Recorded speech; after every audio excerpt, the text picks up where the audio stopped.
everybody, I'm Tom Vasel, and thanks for joining us here at the Dice Tower. Today we're taking a look at a game called Firefighters on Duty. This is a game I was very excited about because this is the same company and designer as the original game, Project Elite. Project Elite is a game that I love. It's a game where you're running through and shooting up a room full of aliens. It's real time, but it is partial real time. This is sort of a follow-up to that. This is a firefighter game where you are cooperatively firefighters, and instead of shooting aliens, you're going to shoot fire with water, and you're going around and rescuing people. So let's take a look at how this plays, and we'll be right back. We're going to give you a high-level overview here. In this game, you are going to take one of the scenario booklets. So this is one for 4 players, for example, and it will show you the map. You have a bunch of double-sided tiles, and you'll place them out. There's also a way to kind of randomize a scenario.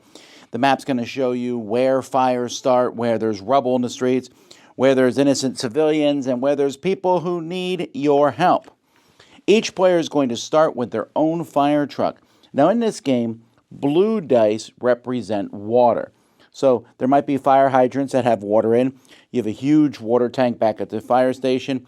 You have a water truck that any player can move that can carry water in it. And your fire engine itself can carry water. And then there is an action that is going the gear action on the dice. This allows you to use equipment. So you'll notice here on this truck, there's a gear symbol, and that's going to let me run water. So if I have my fire truck here, I have a firefighter in there, and that firefighter is carrying a hose. And sometimes you'll need to, if I want to get back to a building way back here, I'll need to have a firefighter here with a hose and a firefighter here with a hose to be able to go through. And there's other things like there might be electrical, there might be some hazards in the spot which prevent you. You have to get rid of those hazards first before you can start pouring water in there. So let's say that there's 2 fire here and I'm trying to put out some fire. So I can take as many dice for my fire truck as I want to. So let's say 6 dice. And I need a 4+ on these dice. And I rolled 2 4+. I'll get rid of both fire. So you have to decide how much water you want to spend. The more water, the better chance you have of making a roll. And some places are going to be much harder than others to roll.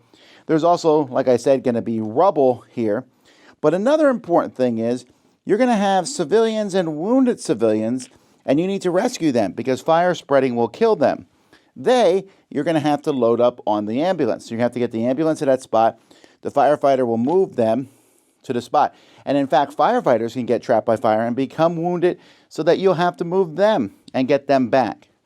Now, players are going to have 2 minutes to do as many of these actions as they possibly can. After that, there is a process, and I'll show you in the rule book here, where there's a bunch of things. A casualty, if anyone dies ever, you immediately lose the game. So if you have an injured person, the gray people, where there's fire, you'll lose the game. Anybody who, a civilian or a firefighter, if they're with fire, they become injured. And vehicles can get damaged. And if someone gets destroyed, if their vehicle gets destroyed, you lose the game. Equipment that you brought from the firehouse can get destroyed. And then a block can burn down. And there's a certain amount of stability on each of these blocks. Hazards might blow up, so there's exploding hazards or thick smoke. So there's a lot of negative stuff, but we're not done yet.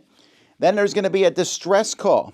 You'll have a deck of cards, and you're going to be turning this over to see what happens on the different things. Add a fire on this block, add that token, add some more civilians on the block, and that distress call is put there, and you have a certain amount of time to get there, or it's going to be worse. Then there's going to be events. If there's 3 fire in the same spot, you'll draw an event card from the appropriate deck. The green ones aren't so bad, but the red ones, a big explosion out of fire in each adjacent block, and everyone there on adjacent blocks becomes injured. And then finally, fire is going to grow. You're going to be putting out new fire, and you're going to spread fire, if there's not firefighters there, to adjacent spots. And then you're going to start again. How do you win?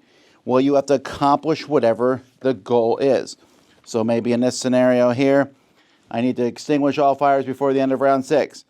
Bring all the civilians to the gathering port before the end of round 6.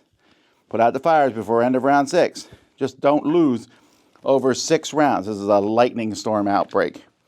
You will lose if any of your stuff has happened, if you don't finish the objective, if anyone dies, if a fire truck goes up in flames. But that is how you play the game.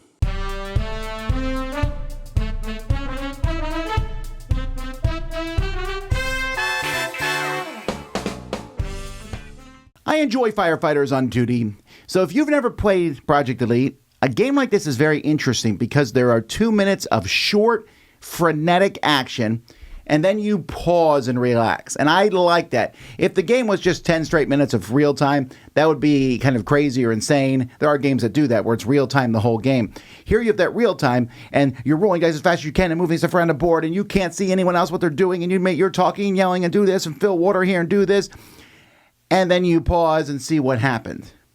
And you have to be careful because there's always things going on. I'm like, there's fire over here. We need to work together to get these guys. I need to get a hose. I got to go back to the station with my fire truck and get the stuff and come back. And then you roll the water dice, which, by the way, I think it's a really unique mechanism. It works really well to have the blue dice be water in this game. And then you roll them to see if it works. And you have to kind of do a little push your luck. I need 1 3+. I'll use 1 water. Oh, it failed. Okay, so I need to roll that symbol again, and I need to roll another single die. Or I could just roll 2 dice, and probably one of them will succeed at the expense of using more water. And you will run out of water. You're also running around and dragging people out of harm's way, and things get worse and worse.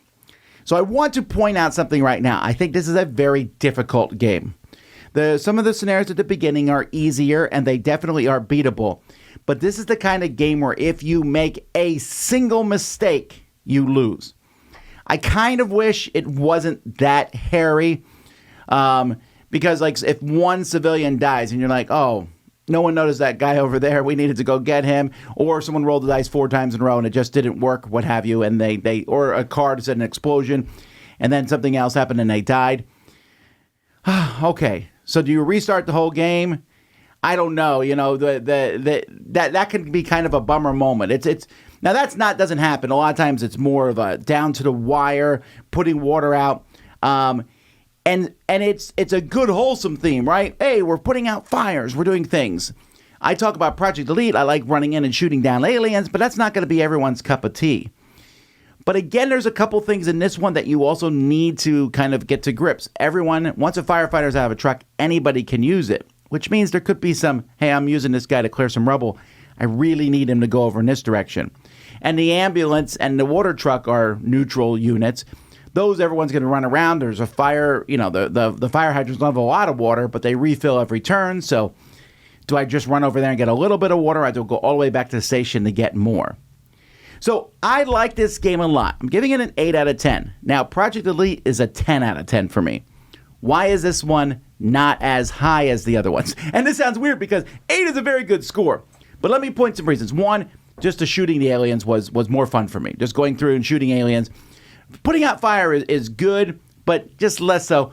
The fire phase where you go through and do it feels like a lot more steps. The aliens, you just played a bunch of aliens, put out a bunch of aliens, and moved on the board. Here you do this, you put fire, you do this, you do that, and there's just a lot of different events. So for me, I think it's mostly the theme that I like the alien theme better.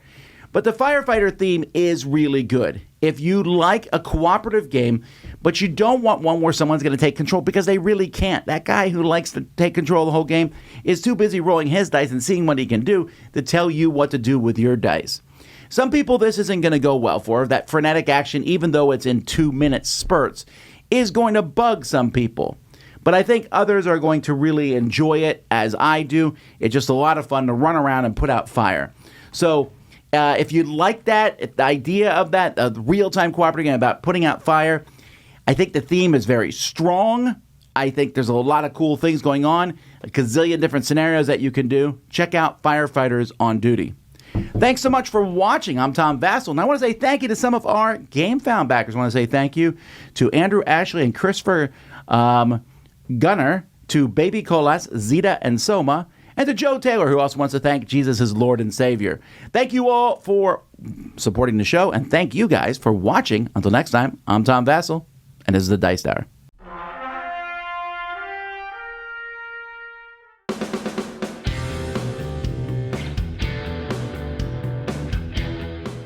Hey, everybody, thanks for watching this video. If you like this review or whatever you just watched, wasn't it amazing?